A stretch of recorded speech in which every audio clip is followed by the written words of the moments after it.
నెల్లూరు జిల్లా నేలపట్టు గ్రామం పక్షుల ప్రేమాయణ కేంద్రంగా పిలువబడుతుంది. నాయుడుపేటకు 12 కిలోమీటర్ల దూరంలో దొరవారి సత్రం మండల పరిధిలోని ఈ గ్రామం ఉంది. క్రమేపీ ఈ గ్రామం విదేశీ పక్షులకు కేంద్ర బిందువుగా మారింది.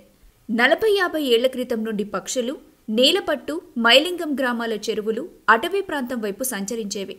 దట్టమైన చిట్టడివి కావటం, పక్షులు విడిది చేసేందుకు వీలుగా ఉండటం, జనసంచారం లేని ప్రాంతంగా ఉండేది. పగలంతా అటవీ ప్రాంతంలో పురుగులు, చేపల్ని వేటాడి ఆహారంగా తీసుకునేవి. సందగూకుల సాయంత్రం వేళ నేలపట్టు గ్రామంలో చెట్లపై కిలకిల రావాలతో సందడి చేసేవి.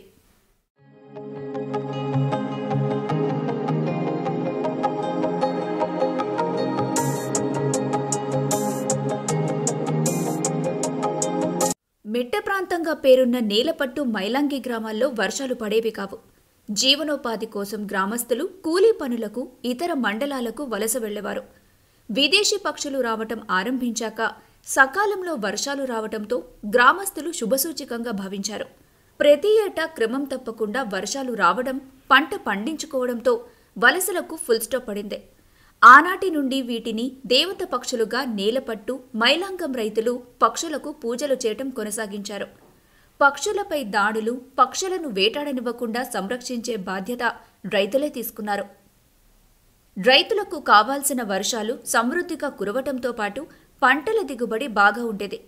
1976లో అటవీ శాఖ, వన్యప్రాణి సంరక్షణ శాఖల అధికారులు పక్షులను సంరక్షించే బాధ్యత తీసుకున్నారు. నేలపట్టులో చెరువులకు నీటిని నింపడం, బలహీనంగా ఉన్న చెరువు కట్టెలను బాగు చేయటం, చెట్లు పెంచడం, పక్షులకు మేతను ఇచ్చే మొక్కలు పెంచటం, చెరువుల్లో చేప పిల్లల్ని వృద్ధి చేయటం వంటి పలు సంరక్షణ చర్యలు చేపట్టారు. పైగా పక్షులకు ఆసియా ఖండంలోని అతిపెద్ద 2వ ఉప్పునీటి పులికాట్ సరస్సు ఉండటం పక్షులకు అనువైన ఆవాసయోగ్యమైన ప్రాంతంగా నిలుస్తోంది.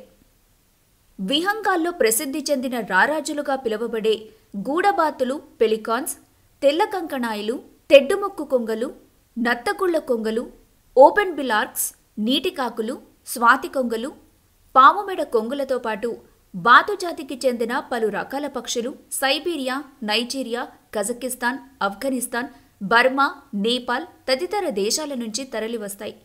ఇలాంటి విదేశీ పక్షులకు వాతావరణ సమతుల్యత, విశాలమైన భూభాగం కలిగి ఉండటం వీటి సంతానోత్పత్తికి అనువైన ప్రాంతంగా నిలుస్తుంది. విదేశాల నుండి వచ్చిన పక్షులు స్నేహభావంతో మెలగటం, సహజీవనం చేయటం, ప్రేమాయణంలో పడి సంతానోత్పత్తిని వృద్ధి చేసుకుంటాయి. సమీపంలోని చెరువులు, సరస్సుల్లో చేపల్ని పిల్లలకు ఆహారంగా అందించి తమ స్వస్థలాలకు తిరిగి ఏప్రిల్ నెలలో పయనమవుతాయి పక్షులు. నేలపట్టు పక్షుల కేంద్రాన్ని విదేశీ పక్షుల ప్రేమాయణ కేంద్రంగా స్థానికులు చర్చించుకోవడం విశేషం.